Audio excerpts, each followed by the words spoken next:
الحمد لله نحمده ونستعينه ونستغفره ونعوذ بالله من شرور أنفسنا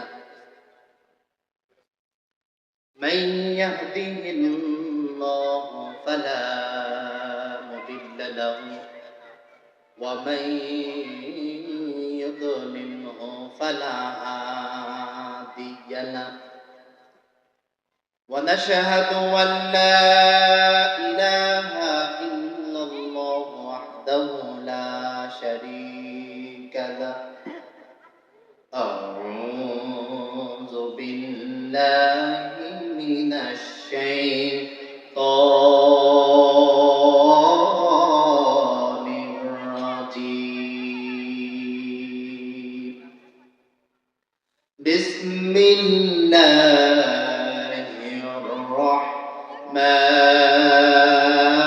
الرحمن الرحيم اتل ما أوحي إليك من الكتاب وأقيم الصلاة إن الصلاة تنهى عن الفحشاء والمنكر ولذكر الله أكبر والله يعلم ما تصنعون وقال تعالى قال رسول الله صلى الله عليه وسلم خيركم من تعلم القرآن وعلمه إن الله وملائكته يصلون على النبي يا أيها الذين آمنوا صلوا عليه وسلموا تسليما اللهم صل على سيدنا مولانا محمد وعلى آل سيدنا حبيبنا محمد اللهم صل على سيدنا مولانا محمد وعلى آل سيدنا حبيبنا محمد জন্ম আমার নবীর যুগে হলে কেমন হতো জন্ম আমার নবীর যুগে হলে কেমন হতো দুনয়নের সোলে পা দেখিলে কেমন হতো জন্ম আমার নবীর যুগে হলে কেমন হতো জন্ম আমার নবীর যুগে হলে কেমন হতো আস্ত ভেসে হাজারাতি বেলালের মধুর আজান যে আজানে ছিল এমন প্রেম মুগ্ধ রহমান আস্ত ভেসে হাজারাতি বেলালের মধুর রাজান যে আজানে ছিল এমন প্রেম মুগ্ধ রহমান দয়াল নবীর পিছে নামাজ পড়লে কেমন হতো জন্ম আমার নবীর যুগে হলে কেমন হতো জন্ম আমার নবীর যুগে হলে কেমন হতো দিনীগত আলোচনা থাকতাম আমি অধম সামনে রাসূলে পাক হতো পাশে সাহাবাগণ দিনীগত আলোচনায় থাকতাম আমি অধম সামনে রাসূলে পাক হতো পাশে সাহাবাগণ আবু বকর ওমর উসমান আলী সঙ্গী কেমন হতো জন্ম আমার নবীর যুগে হলে কেমন হতো জন্ম আমার নবীর যুগে হলে কেমন হতো দুনয়নে রাসূলে পাক দেখিলে কেমন হতো জন্ম আমার নবীর যুগে হলে কেমন হতো জন্ম আমার নবীর যুগে হলে কেমন হতো আলহামদুলিল্লাহ মহান রব্বে কারীমের দরবারে আমরা সালাতুল মাগরিবের নামাজের পরে কোরআন ও হাদিসের একটা মজলিসে বসার সুযোগ আল্লাহ তাআলা দিয়েছেন আমরা মহান রব্বে কারীমের কাছে শুকরিয়া আদায় করছি ঐতিহ্যবাহী হুগলাডাঙ্গা নুরুল উলুম ইসলামিয়া মাদ্রাসা 19তম বার্ষিক ওয়াজ মাহফিলে আজকের মাহফিলের সম্মানিত সুনামধন্য সভাপতি জনাব মোহাম্মদ আব্দুল হাফিজ মাহমুদ অধ্যক্ষ চুকনগর ডিগ্রি কলেজ আজকের মাহফিলের প্রধান মেহমান দূর থেকে আগত বিশিষ্ট ইসলামী চিন্তাবিদ ও মুফাসসির কোরআন জনাব হযরত মাওলানা মুফতি আতিকুর রহমান সিরাজি সাহেব আজকের মাহফিলের দ্বিতীয় আলোচক হিসেবে যিনি থাকবেন জনাব হযরত মাওলানা মুফতি মিসবাহ উদ্দিন যশোরী মঞ্চে যারা উপস্থিত এবং সামনে এলোপাতাড়িভাবে বসা যারা দিন প্রেমিক ইসলাম প্রেমিক মুসলমান ভাই ও বাবাজিরা পর্দার আড়ালে মা এবং বোনেরা রাস্তায় দোকানে দুষ্ট আল্লাহর গোলামেরা সকলের প্রতি আমি অধম গুনাহগার আমার পক্ষ থেকে সালাম আসসালামু আলাইকুম ওয়া রাহমাতুল্লাহি ওয়া বারাকাতুহু আমরা শুরু করছি সেই মহান রব্বে কারীমের শুকরিয়ার মধ্য দিয়ে আজকের এই সুন্দর কোরআনের বাগিচায় কোরআনের আলোচনা আমরা শুরু করছি শুরুতে আমরা রব্বে কারীমের শুকরিয়া আদায় করি বলি আলহামদুলিল্লাহ দরুদ ও সালাম পেশ করছি সেই মহান মানবতার মুক্তির দিশারি আকাই নামদার তাজদারে মদিনা জনাবে মুহাম্মদুর রাসূলুল্লাহ সাল্লাল্লাহু আলাইহি ওয়াসাল্লাম সম্মানিত উপস্থিতি যেহেতু সময় অল্প আমরা ভূমিকায় মোটেও যাব না আমরা ভূমিকা ছাড়াই আমরা সরাসরি কোরআনুল কারীমের কাছ থেকে আমরা কিছু জ্ঞান কিছু ইলম আমরা জানা এবং বোঝার জন্য আমলের জন্য আমরা শুরু করব ইনশাআল্লাহ আমি পবিত্র কোরআনুল কারীমে সূরাতুল আনকাবুত ৪৫ নম্বর আয়াত আমি তেলাওয়াত করেছি। আল্লাহ সাহেব এই আয়াতের উপরে কিছু কথা আল্লাহ তাআলা যেন আমাকে বলা তৌফিক এবং সুযোগ আল্লাহ তাআলা যেন আমাকে দেন, এই দোয়া আমি আপনাদের কাছে প্রার্থনা করছি। সম্মানিত উপস্থিতি, এমন একটি কিতাব থেকে আমি তেলাওয়াত করেছি যে কিতাবখানা এমন সময় আল্লাহ রাব্বুল আলামিন নাযিল করেছিলেন। অল্প একটি বিষয় আপনারা জেনে নেন, তারপরে আমরা আলোচনায় যাব।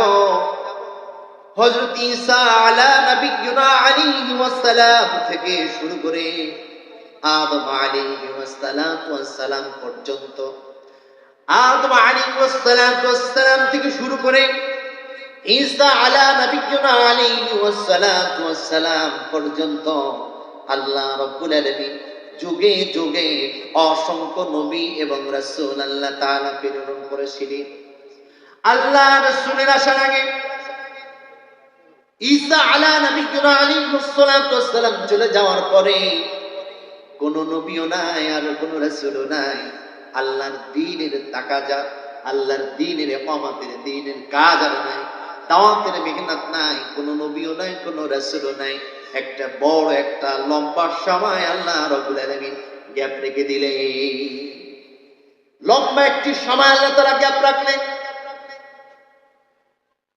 এই গ্যাপ রাখার কারণে এই যুগটা এমন একটা যুগে পরিণত হলো, মানুষ কোনো খুন করতে দ্বিধা করতো না, চুরি করতে কোনো দ্বিধা করতো না, জেনা করতে কোনো ভয় করতো না। চুরি, ডাকাতি, খুন, খারাপি, জেনা, ব্যভিচারী, যত রকম অশ্লীল কাজ ছিল মানুষ এটা সহজে গ্রহণ করত, সহজে মানুষগুলো অপরাধগুলো করত। এই সময়টাকে আল্লাহ রাব্বুল আলামিন এই যুগটাকে নাম দেওয়া হয়েছিল আয়ামে জাহিলিয়াতি যুগ। আল্লাহ রাব্বুল আলামিন এই আয়ামে জাহিলিয়াতি যুগের মাঝে আল্লাহ রাব্বুল আলামিন আপনার আমার রহমতের নবী, আপনার আমার দয়ার নবী, উম্মতের কান্ডারিনী আল্লাহ রাসূল সাল্লাল্লাহু আলাইহি ওয়াসাল্লামকে আয়ামে জাহিলিয়াতি যুগে আল্লাহ রাব্বুল আলামিন প্রেরণ করে দিলেন। প্রেরণ করলে চুরি, ডাকাতি, বদমাইশি, খুন, খারাপি, জেনা, ব্যভিচারী চলতেছে, এমন সময় আল্লাহ রাসূলকে প্রেরণ করলেন। আল্লাহ রাসূল এই আয়ামে জাহিলিয়াতি যুগটাকে, আপনারা তো জ্ঞানী গুণী মানুষ, আপনারা আলোচনা শুনে থাকেন, আপনার আওয়াজ দিয়ে বলুন আল্লাহ রাসূল আয়ামে জাহিলিয়াতি যুগে প্রেরণ করা হয়েছিল।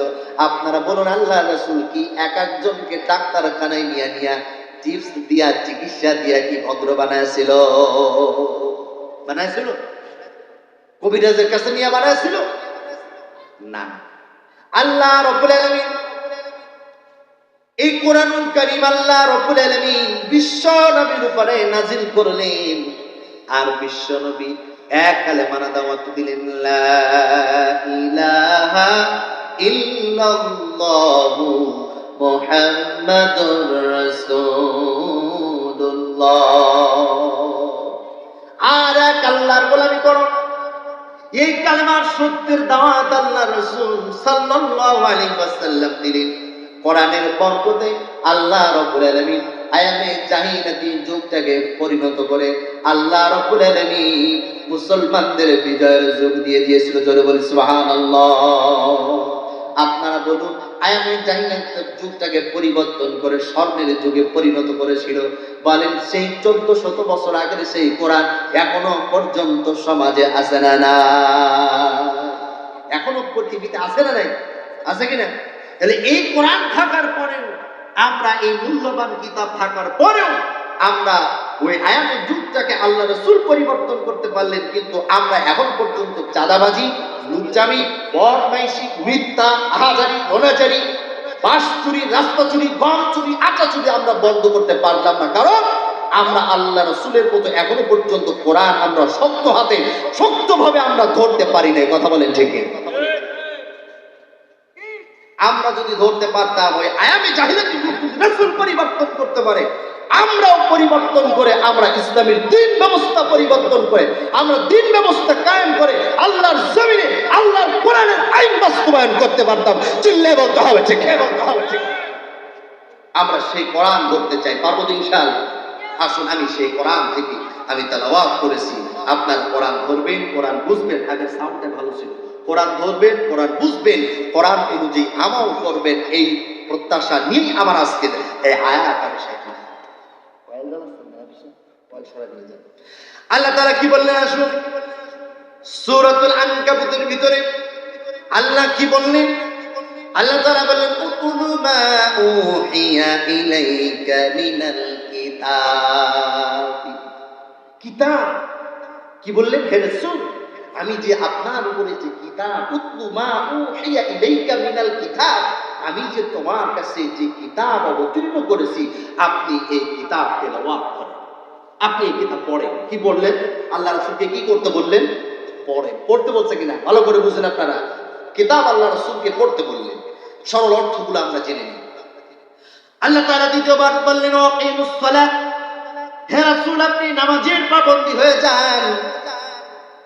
আল্লাহ রাব্বুল আলামিনকে এবার আল্লাহ রাব্বুল আলামিন রাসূলকে জানায় দিলেন। এক নম্বরে বললেন আপনি আপনার উপরে যে কিতাব অবতীর্ণ করেছি পড়েন। দ্বিতীয়বার যেটা বললেন সেটা হলো আকিমুস সালাত, আপনি নামাজ আদায় করেন। আল্লাহ রাব্বুল আলামিন এবারে জানিয়ে দিলেন ইন্নাস সালাতা তানহা আনিল ফাহশাই ওয়াল মুনকার। ওগো রাসূল আমি আপনাকে নামাজের পাবন্দী কেন হতে বলেছি, নামাজ আদায় করতে কেন বলেছি? আমি এই কারণে বলেছি ইন্নাস সালাতা তানহা আনিল ফাহশাই ওয়াল মুনকার, নামাজ সকল অশ্লীল মন্দ খারাপ কাজ থেকে আল্লাহ তাআলা বিরত রাখবে। আল্লাহ রাব্বুল আলামিন চতুর্থ ভাষায় কি বললেন? ওয়ালা যিকরুল্লাহি আকবার। আল্লাহ রাব্বুল আলামিন জানিয়ে দিলেন এই যে জিকিরের ইবাদতের কথাগুলো আমি আল্লাহ রাব্বুল আলামিন তোমারে জানায়া দিলাম, আসমানের নিচে জমিনের উপরে এর চাইতেও শ্রেষ্ঠ ইবাদত আর নাই। চিল্লায়ে বলুন সুবহানাল্লাহ। আল্লাহ তাআলা বললেন এবার চতুর্থ নাম্বার শেষ হলো। পঞ্চম নাম্বার আল্লাহ বললেন ওয়াল্লাহু ইয়ালামু মা তা'লামুন। আল্লাহ তাআলা বললেন যেটা গোপনে করো, যেটা প্রকাশ্যে করো, তুমি আধারে করো, পানির নিচে করো, গোপনে যে যেখানে যেভাবে যা করো সব কিছু জানেন তিনি কে? বলে একটা আওয়াজ দেবেন তিনি কে? এখন আসুন আমরা ধারাবাহিকভাবে আমরা আলোচনায় চলে যাই। তাহলে আল্লাহ বললেন কি করতে? তেলাওয়াত, কিতাব তেলাওয়াত। আমরা জানি আল্লাহ রাব্বুল আলামিন বিশ্ব নবীর উপরে সূরাতুল আলাক সর্বপ্রথম 5টি আয়াত আল্লাহ রাসূলের উপর অবতীর্ণ করলেন। তার প্রথম যে শব্দটি ব্যবহার করলেন কি বললেন? আসুন ইকরা বিসমি রাব্বিকাল্লাযী খালাক। সুবহানাল্লাহ বলবেন, সুবহানাল্লাহ ওয়া বিহামদিহি। আল্লাহ তাআলা বললেন ইকরা বিসমি রাব্বিকাল্লাযী খালাক। হে রাসূল আপনার রবের পক্ষ থেকে যে কিতাব এসেছে এই কিতাব আপনি তেলাওয়াত করুন, পড়তে বললেন। আল্লাহ তাআলা বললেন ইয়া রাসূলুল্লাহ পড়তে তো বলেছি, আমি আপনাকে আরো বলছি ওয়ারাতিলিল কুরআনা তারতিলা। এর দ্বারা আবার প্রমাণিত হলো রাসূল আপনি কোরআন পড়েন তার তিলের সাথে আমার বড় মজা লাগে। সুবহানাল্লাহ বলবেন না? কোন কিতাব আল্লাহ তাআলা পড়তে বলতেছে? কোন কোরআন আল্লাহ পড়তে বলতেছে? তাহলে এই দ্বারা প্রমাণিত হলো নামাজ ফরজ হয়েছে, যাকাত ফরজ হয়েছে, হজ ফরজ হয়েছে, স্ত্রী পর্দায় রাখা ফরজ হয়েছে, যত আমল ফরজ হয়েছে কোরআন পড়া ফরজ হওয়ার পরে এসে সব ফরজ হয়েছে। আপনার আমার উপরে ফার্স্ট টু ফার্স্ট, প্রথম টু প্রথম যেটা ফরজ হয়েছে সেটার নাম হলো আপনি কোরআন পড়ুন। কোরআন পড়া ফরজ হয়েছে, কোরআন পড়া ফরজ হয়েছে, কোরআন পড়ো। কিন্তু হতভাগা কপাল পড়া মুসলমান কোরআন পড়তে জানে না, বলে ইংলিশে ফটর ফটর করতে পারে, বাংলায় ফটর ফটর করতে পারে, কিন্তু হতভাগা কপাল পড়া মুসলমান আল্লাহর কোরআনের কিতাবের তেলাওয়াত বান্দা জানেই না। তাহলে আসুন, কোন কিতাবটা আল্লাহ তাআলা পড়তে বলতেছেন? আপনাদেরকে আমি একটু সরাসরি আস্তে আস্তে করে গভীরভাবে আলোচনার ভিতরে নিয়ে যাই। আল্লাহ ওই কিতাবটা পড়তে বললেন। সর্বপ্রথমে আপনি কোরআন পড়ার জন্য যখন মেলাবেন, সর্বপ্রথম আপনি পড়ার জন্য মেলানোর পরে দেখবেন ডান পাশে সূরাতুল ফাতিহাটা লেখা রয়েছে। সূরা ফাতিহাটা তেলাওয়াত শেষ করে আপনি পরের পৃষ্ঠায় যখন চলে আসবেন, পরের পৃষ্ঠা আসার পরে তখন আপনি তেলাওয়াত করার জন্য বলবেন বিসমিল্লাহির রহমানির রহিম। কি পড়ব এখন? শুরু করলেন, কি শুরু করলেন? সূরাতুল বাকারা। আমি বলছি যালিকাল কিতাবু লা রাইবা ফীহি। আলিফ লাম মিম হরফে মুকাত্তাআত। আমি বলছি যালিকাল কিতাবু লা রাইবা ফীহি। আল্লাহ চ্যালেঞ্জ করছেন, আমার এই কিতাবের ভিতরে কোন প্রকার ভুল নাই, সন্দেহ নাই, নির্ভুল একটি কিতাব। সুবহানাল্লাহ বলবেন। যে কিতাবটা পড়তে বলতেছে, আপনি যত বড় বই লেখেন, উপন্যাস লেখেন, ডায়েরি লিখেন, যা লিখেন, আপনি সর্বশেষ একটি বাক্য ব্যবহার করেন। আমার যদি লেখার ভিতরে, আমার যদি কথার ভিতরে, আমার যদি বক্তব্যের ভিতরে কোনো ভুল থেকে থাকে, আপনারা আমার ভুলটাকে মার্জনার সহিত দেখবেন, ক্ষমা সুন্দর দৃষ্টিতে দেখবেন। ভুল হলে আপনারা যোগাযোগ করবেন, সংশোধনের অপশন রয়েছে। কিন্তু শেষে নয়, মাঝখানে নয়, 3 ভাগের 1 ভাগের ভিতরে নয়।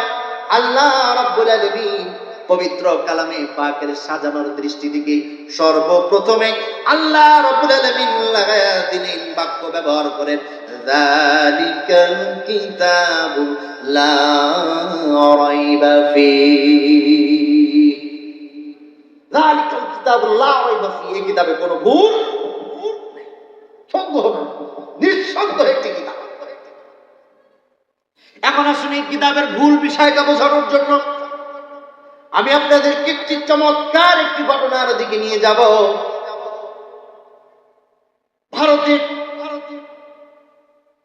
খ্রিস্টান ধর্ম অবলম্বী পণ্ডিত ডক্টর শিব শক্তি এই কোরআনের তেলাওয়াত শুনলেন। তিনি বড় পণ্ডিত ছিলেন, তাদের কিতাব রিসার্চ করতেন। রিসার্চ করতে করতে দেখলেন যে আল্লাহ রাব্বুল আলামিনের কিতাবের সর্বপ্রথম একটি বাক্য ব্যবহার করা আছে, যালিকাল কিতাবুল লা রাইবা ফীহি। তিনি বললেন, কি এমন কথা, তিনি এমন বাক্য কেন ব্যবহার করলেন? আমি কোরআনের ভিতরে ভুল নাই। তিনি বলেছেন, আমি কোরআনের ভুল আছে কিনা বের করে ছেড়ে দিব। জোরে জোরে বলুন নাউজুবিল্লাহ। ভুল আছে কিনা আমি ভুল বের করেই ছাড়ব। চ্যালেঞ্জ করলেন, শুরু করে দিলেন। রাত নাই দিন নাই একাকার হয়ে কোরআনের তরজমা করতে, কোরআন তেলাওয়াত করতে শুরু করলেন। এই ডক্টর শিব শক্তি খ্রিস্টান পণ্ডিত এই তরজমা শুরু করে দিলেন। রাত হয়ে যায়, দিন হয়ে যায়, এইভাবে তেলাওয়াত করতে লাগে। ভুল ধরার জন্য চেষ্টা করতে থাকে, শুরু করেছে, চেষ্টা শুরু করে দিয়েছে। 1 নয়, 2 নয়, 3 নয়, 1 পারা, 2 পারা করে, 3 পারা, 4 পারা করে, 5 পারা, 6 পারা করে, এইভাবে রিসার্চ করতে আল্লাহর কোরআনের 27 নম্বর পারা যখন চলে আসে, 27 নম্বর পারা যখন চলে আসে, আর আল্লাহ এই যে কোরআনুল কারীমের ভুল ধরার জন্য এই ডক্টর শিব শক্তি যখন ভুল ধরার জন্য সূরাগুলো শেষ করতে করতে এবার যখন সূরা আর রহমানের তেলাওয়াত শুরু করে দিলেন ভুল ধরার জন্য, এই ডক্টর শিব শক্তি কোরআন মেলায়া পড়তে লাগলেন। সূরা রহমান থেকে তেলাওয়াত করতে লাগলেন। আর রহমানু আল্লামাল কুরআন। সুবহানাল্লাহ। আর রহমান আল্লামাল কুরআন, খলাকাল ইনসানু আল্লামাহুল বায়ান, আশ-শামসু ওয়াল কামারু বিহিসবান, ওয়ান নাজমু ওয়াশ-শাজারু ইয়াসজুদান। এইভাবে ডক্টর শিব শক্তি বসে বসে কোরআনের ভুল ধরার জন্য তরজমা করে। এই পণ্ডিত যখন তরজমা করে বললেন রহমান, তিনি তেলাওয়াত করে বুঝলেন আল্লাহ বলেন এমন একজন রব, তিনি অতি দয়ালু মেহেরবান খোদা, রহমানুর রহিম, অতি দয়ালু আর রহমান। আল্লামাল কোরআন, রবের পক্ষ থেকে কোরআন অবতীর্ণ হয়েছে, রবের পক্ষ থেকে কোরআন অবতীর্ণ হয়েছে। রহমান, তিনি অতি দয়ালু। আল্লাহ বললেন খলাকাল ইনসান, বলে আমি মানুষ সৃষ্টি করেছি। এই কিতাবে যখন এইভাবে তার যখন ভুল ধরার জন্য পড়তে শুরু করলেন,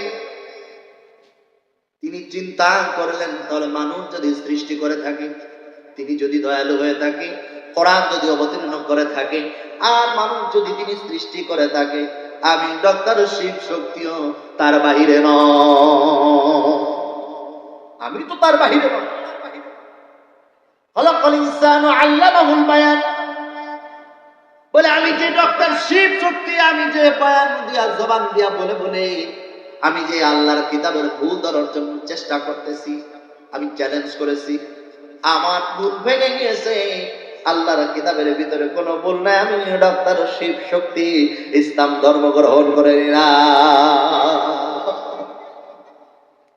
ইসলাম ধর্ম গ্রহণ করে নিলাম।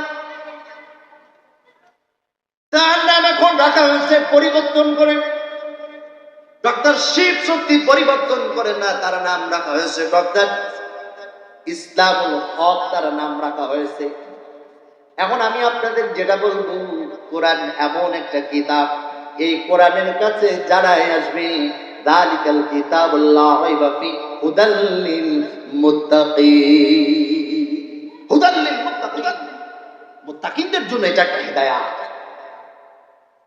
কোরআনকে জানার জন্য, কোরআনকে বুঝার জন্য, কোরআনকে আমলে পরিণত করার জন্য আপনি তেলাওয়াত করুন, আর জানতে চেষ্টা করুন, আর পড়তে চেষ্টা করুন। আপনি জানেন, পড়েন, তেলাওয়াত করেন, বোঝেন, দেখবেন আপনি নিজেই পরিবর্তন হয়ে যাবে।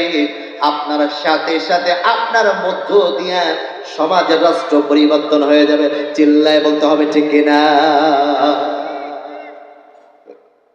যখন আমি কোরআন পড়ব, যখন আমি কোরআন ধরব, যখন আমি কোরআন অনুযায়ী আমার জীবন গড়ব, যখন আমি আমার কোরআন অনুযায়ী রাষ্ট্র গড়ব, যখন আমার কোরআন অনুযায়ী আমার মহল্লা গড়ব, আমার গ্রামগঞ্জ গড়ব, ইউনিয়ন পরিষদ গড়ব, দেখবেন কেমন মর্যাদা আল্লাহ রাব্বুল আলামিন বাড়ায়া যায়। অল্প একটু আপনারা দৃষ্টান্ত শুনে যান, যেহেতু সময় কম, বেশি সময় নেওয়া যাবে না।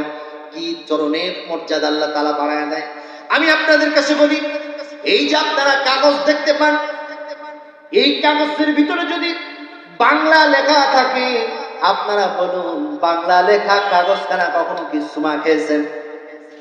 বলেন, কখনো সম্মান দিয়েছেন? বেশি সম্মান দেন না, এতে দেয় অনেক সময় ঝালমুড়ি দেয়, পেঁয়াজও দেয়, সব দেয়, এই কাগজের উপর আপনারা ব্যবহার করেন, কাগজের কোনো মূল্যায়ন করেন না। এমনকি অনেকে তো টিস্যু না পাইলেও আবার ভুলে বসতে কুলুপ হিসাব ব্যবহার করে ফেলে, অনেকে মুখ মুছে ফেলে, হোটেল থেকে খাওয়ার পরে হাতটা সুন্দর করে মুছে ফেলে, কাগজখানা এইভাবে ব্যবহার করে। আমি বলি, এই একই কাগজ বাংলা, ইংরেজি, অঙ্ক লেখা বাদে যদি একটা অক্ষর যদি লেখা থাকে কোরআনুল কারীমের, একটা আয়াত যদি লেখা থাকে কোরআনুল কারীমের, আপনারা বলুন, আল্লাহর কসম করে বলি, ওই কাগজ দিয়ে আর কি আপনারা ভাত খাওয়ার পরে হোটেল থেকে এই কাগজ আর ব্যবহার করবে?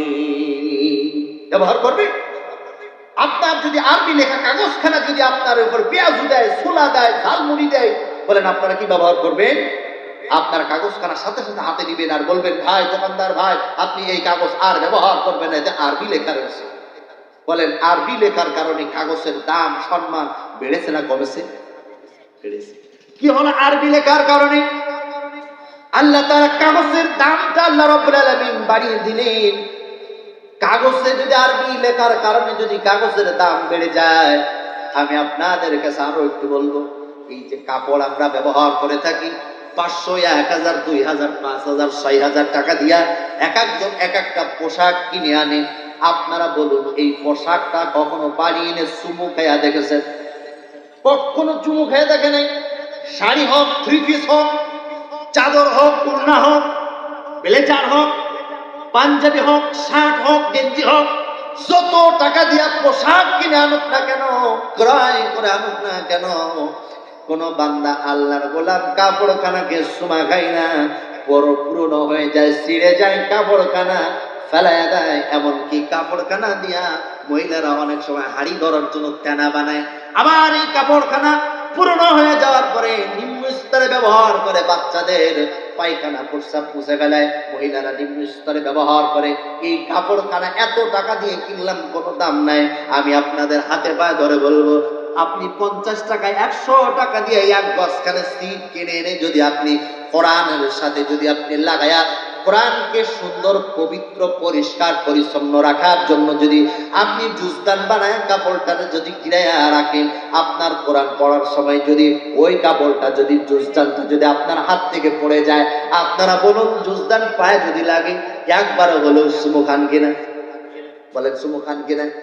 তাহলে হলো কাপড়টা কোরআনের কাছে আসার কারণে, জুজদান হওয়ার কারণে হাত থেকে যদি পড়ে যায়, আর পড়ে যাওয়ার কারণে যদি আপনি চুমা খান, আর যদি আল্লাহর কাছে তওবা করেন, আল্লাহ আমার ভুল হয়েছে, কাগজে যদি আরবি লেখার কারণে যদি কাগজের এত সম্মান আপনারা দেন, তাহলে আরো উপমা নিয়ে নেন। আল্লাহ রাব্বুল আলামিনের কিতাবের এত বরকত, এত ইজ্জত এবং সম্মান আল্লাহ রাব্বুল আলামিন দিয়ে দেয়। এই যে আমি চেয়ারের উপরে বসে রয়েছি, 10,000 টাকা 15,000 টাকা দিয়ে এই যে আমরা টেবিলের উপরে সামনে রেখে দিয়েছি, 10,000 টাকা 20,000 টাকা দিয়ে টেবিল বানায়, 30,000 টাকা 35,000 টাকা 40,000 টাকা দিয়ে মানুষ শোকেস বানায়। আপনারা দেখবেন 40,000 50,000 60,000 টাকা দিয়ে পালঙ্ক বানায়। কোন আল্লাহর গোলামকে দেখছেন এত টাকা দিয়ে এত সুন্দর একটা পালঙ্ক কাঠের তৈরি করে নিয়ে আসলাম, একটু যাই পালঙ্ক খানে একটু চুমা খায়? কথা পাই না? চুমা খায়? চুমা খায় না? যদি চুমা খায় বলবে পাগল হয়ে গেছে। কাঠের কি কখনো কেউ চুমা খায়? আর আমি হাতে পায়ে ধরে আপনাদের কাছে বলবো, কোরআনের এত মর্যাদা, এত সম্মান, এত ইজ্জত, এত বরকত আল্লাহ রাব্বুল আলামিন দিয়েছেন। এই কোরআনটা আপনি পড়ার জন্য যদি কাঠ দিয়ে 100 টাকা 200 টাকা দিয়ে যদি কাঠ দিয়ে যদি একটা রেহাল তৈরি করে আনেন, এই একই কাঠ, এই কাঠ দিয়ে যদি আপনি একটা রেহাল তৈরি করে আনেন, আর রেহাল তৈরি করে আনার পরে যদি আপনি রেহালের উপরে যদি কোরআন শরীফ খানা যদি রাইখা আপনি মেলাইয়া যদি কোরআন পড়ার জন্য কাপড়, এই কোরআন পড়ার জন্য রেহাল কাঠটা ব্যবহার করেন, আর কোরআনের উপরে কোরআন রাখার কারণে এই কোরআন শরীফ রাখতে গিয়ে যদি আপনার হাত থেকে একবার পিছলিয়ে যদি রেহাল কাঠটা পড়ে যায়, আপনার রেহাল কাঠটা পড়ে যাওয়ার কারণে, পায়ে স্পর্শ হওয়ার কারণে, পড়ে যাওয়ার কারণে অনেক আল্লাহর গোলাম পাগল কাপ রেহাল কাঠটা পাজা করে ধরে বলে, আল্লাহ আমার ভুল হয়েছে। এই কাঠখানাকে চুমা খায়া খায়া বলে, আল্লাহ আমার ভুল হয়েছে, তুমি ক্ষমা করে দাও। তোমার কোরআনের কাছে এই যে রেহাল রয়েছে, এই রেহালের দামটা এত সুন্দর করে বাড়ায়া দিল, এই কাঠ নামক রেহালটারও বান্দা চুমা খায়। কথা বলেন ঠিক কিনা? তাহলে আমি যেটা বললাম, 1 নম্বরে হলো যে কাপড়খানা কোরআনের কাছে আসার কারণে কাপড়ের দাম আল্লাহ বাড়ায়া দিল, কাগজখানা কোরআনের অক্ষর লেখার কারণে কাগজখানার দাম বাড়ায়া দিল, কোরআন পড়ার জন্য রেহাল কাঠ বানানোর কারণে কাঠের আল্লাহ দাম বাড়ায়া দিল। আজকে বলুন, আপনারা বলুন, এই যে এখানে এত সুন্দর একটা কোরআনের বাগান সাজিয়েছে, এই যে ইলম শিক্ষার জন্য এমন একটা প্রতিষ্ঠান তৈরি হয়েছে, আপনারা বলুন কত আল্লাহ রাব্বুল আলামিন দাম বাড়ায়া দিয়েছে, কত মর্যাদা আল্লাহ রাব্বুল আলামিন বাড়ায়া দিয়েছে। দেখেন হাফেজ সাহেব, শুনে দেখবেন, হাফেজ সাহেব বাজারে গেলে চা খেয়ে পারে না, হাফেজ সাহেব বাজারে গেলে পান খেয়ে পারে না, হাফেজ সাহেব বাজারে গেলে নাস্তা খেয়ে পারে না, এত সম্মান আল্লাহ রাব্বুল আলামিন দিয়েছে। হাফেজ সাহেব দাওয়াত রইল আমাদের বাসায়, দুপুর বেলা গোশত দেয়, মাংস দেয়, বাগদা মাছ ভুনা দেয়, ট্যাংরা মাছ ভুনা দেয়, আবার দই দেয়, শেষে আরসিও দেয়, পানও দেয়, শেষে আমার হাতে পায়ে ধরে বলে, হাফেজ সাহেব যত বড় আপ্যায়ন করার দরকার ছিল কিছুই পারলাম না, 500 টাকা নিয়ে যান, আপনি বাসার জন্য কিছু নাস্তা কিনে নিয়ে যাবেন, আপনি কিছু নাস্তা খাবেন। দেখেন খাওয়াইলো, তার আপ্যায়ন করলো, কি না খাওয়াইলো, তারপরেও 500 টাকা 1000 টাকা হাতের ভিতরে আন্দায়া দিয়া বলে, হুজুর ভুল হইলে মাফ করে দিবেন। বলেন এ সম্মান বাড়ায় দেওয়ার মালিক কে? বলেন কে? এই একই বয়সের অন্য একজন জেনারেল শিক্ষিত অন্য একজন মানুষকে আপনি বাড়ি নিয়ে যাবেন, ওরা কি তিনটা এনে এসো শেষে নামাজ পড়ে, কোরআন পড়ে না, ও কি দেয় নিয়েছে। মসজিদের ইমাম সাহেবকে ডাকবেন, মহিলারা বেরাজ হবে না, বলবে হুজুর আসছে, তুমি আমার আগে বলুনি কেন? কথা বলেন, কত দাম বাড়া দিল। এখানে হেফজখানা আছে না? আছে হেফজখানা, আছে না? হেফজখানা আছে না? দেখেন হেফজখানা বিষয়টা দেখেন। হাফেজ সাহেব যখন নতুন একটা ছাত্র এসে ভর্তি হয়, হাফেজ সাহেবের মাথায় প্রেসার ঢুকে যায়, এই ছাত্রটার কোথায় কোন বাড়িতে খানার ব্যবস্থা করা যাবে। নামাজ পড়ে পড়ে মাথার ভিতরে চিন্তা নিয়ে ফিকির করতে থাকে, কার একটু সচ্ছল রয়েছে, কার ওখানে দেওয়া যায়। হাফেজ সাহেব বাচ্চাটার হাত ধরে নিয়ে যায়, মসজিদে নামাজের পরে মুসল্লির সঙ্গে সাক্ষাৎ হয়।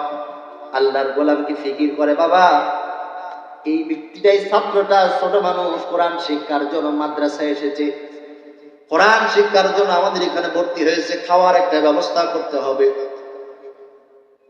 আপনার প্রতি আমি বড় আবদার নিয়ে এসেছি, আপনি একটা ছাত্রর খানার ব্যবস্থা আপনার বাসায় করতে হবে।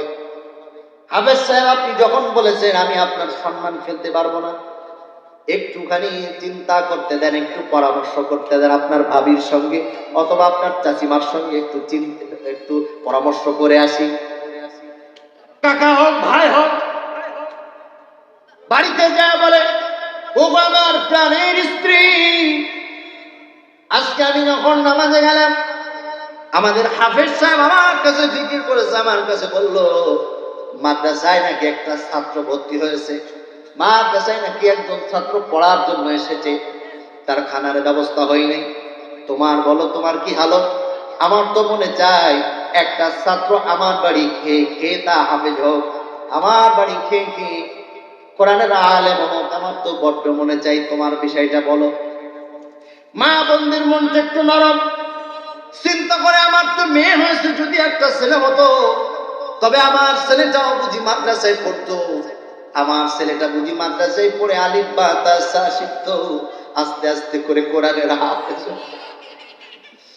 ও স্বামী তুমি যা বাজার করে এনে দিবা আমি রাজি হলাম, তুমি যাও হাফেজ সাহেবকে অনুমতি দিয়ে দাও, কাল সকাল থেকে ছাত্রটা আমার বাড়িতে পাঠায়। কোরআনের এতটা বরকত, ওই বাড়ির থেকে খানা খেয়ে আসে, আর মসজিদে মাদ্রাসায় এসেছে আল্লাহর গোলাম ধুলে ধুলে বলে আলী, বলে বা, বলে তা, বলে সা, এমন ভাবে পড়ে পড়ে অক্ষরগুলো শিখে আর সূরাগুলো মুখস্থ করে নামাজ আদায় করে। ওই যে বাড়ির থেকে খানা খেয়ে এসে যে আমলগুলো করলো, প্রত্যেকটা আমলের পরিপূর্ণ ভাগ আল্লাহ রব্বুল আলামিন ওই আল্লাহর গোলামের আমল নামায় পৌঁছায় দেয়। জোরে বলি সুবহানাল্লাহ। আমার বাড়ি খানা খাইলাম, আমার বাড়ি পড়লাম, আমার বাড়ি থাকলাম, কোরআনের আলেম হয়ে গেল। কাল কিয়ামতের মাঝে এই লজেনওয়ালা দেখবে, এই ছাত্রের বাবা দেখবে, নূরের টুপি মাথায় দিয়া দাঁড়ায় রয়েছে। সন্তানের বাবা তো প্রশ্ন করবে না, জানবে আমার সন্তানটারে আমি আলেম বানাইছিলাম, হাফেজ বানাইছিলাম।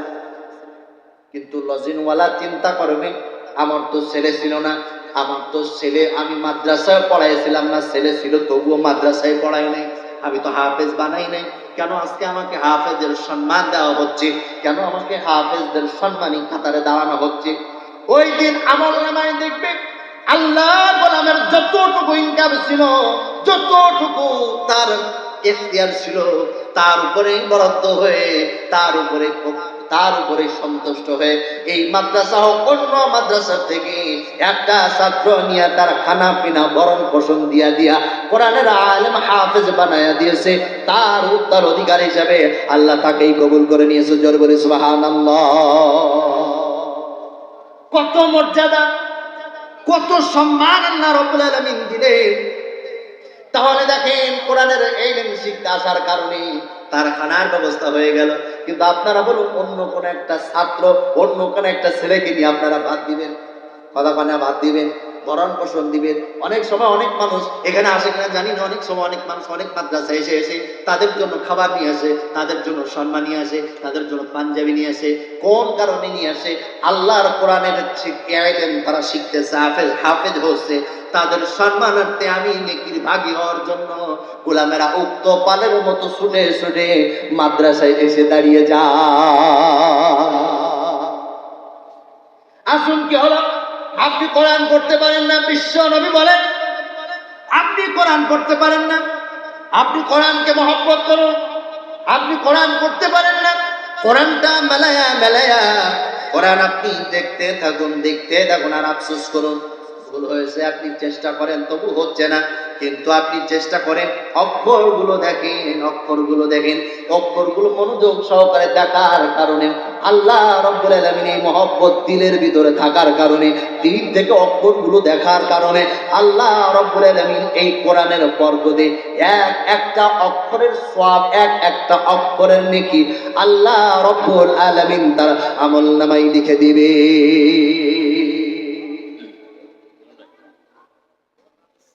সম্মানিত উপস্থিতি, যাই হোক, আমরা কোরআনের তেলাওয়াত, কোরআনের ভালোবাসা, কোরআনের মহব্বত সংক্রান্ত আমরা কথা বলতেছিলাম। তাহলে আমরা কোরআনের সাথে থাকবো তো ইনশাআল্লাহ, কোরআনের প্রতিষ্ঠানের সাথে আমরা থাকবো তো ইনশাআল্লাহ। আল্লাহ তাআলা আমাদেরকে কবুল করুক। যেহেতু এখনই এশার আজান হচ্ছে, এখানে এশার আজান হবে এবং নামাজ হবে এখানে।